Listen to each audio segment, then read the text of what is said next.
World cup के इस अहम मैच में इंडिया ने पाकिस्तान के खिलाफ ज़बरदस्त कामयाबी हासिल की है। बहुत शानदार जीत हुई है इंडिया की।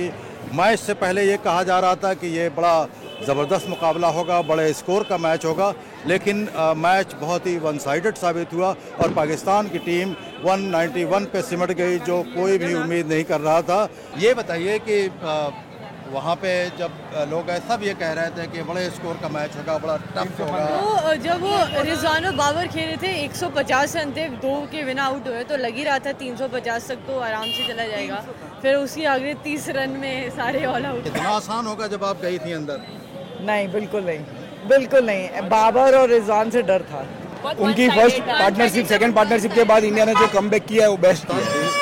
उस वक्त थोड़ा सा फियर था कि इसको सिचुएशन, तो हमें तो पूरा था कि ये 300 रन के आसपास पहुंचेगा और मैच बहुत टाइट जाएगा, बट चलो आउट हुए जल्दी। मजा इसलिए आया कि उन्होंने 30 ओवर के अंदर मैच खत्म किया और जल्दी अच्छी जीत ली। पाकिस्तान ने गलती कहाँ की है? देखिए, डर गए, नर्व का गेम था। 1,20,000 लोग थे।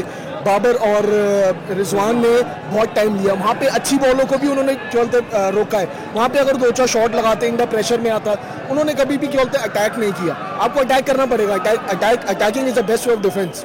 You have to attack. आप इतनी बड़ी क्रिकेट खेल रहे हो, 1,20,000 लोग हैं, आपको क्राउड से भी लड़ना है, आपको टीम से, इंडिया से भी लड़ना है, तो आपको अटैक करना पड़ेगा। इतना डेड कर दिया उन्होंने, उसकी वजह से बाकी के लड़कों के ऊपर प्रेशर आया। इफ्तिकार आया, उसने पहली बॉल पे बड़ी शॉट मारी। वो अटैकिंग क्रिकेट खेलता है, बट अगेन पीछे से रन नहीं आए ना।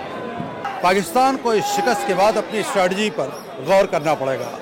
इंडिया इस जीत के बाद अब अगले मैच में ज़्यादा एतमाद के साथ उतरेगी और वर्ल्ड कप के अगले मैच और भी दिलचस्प होंगे। नरेंद्र मोदी स्टेडियम से तपस मलिक के साथ शकील अख्तर, BBC न्यूज़।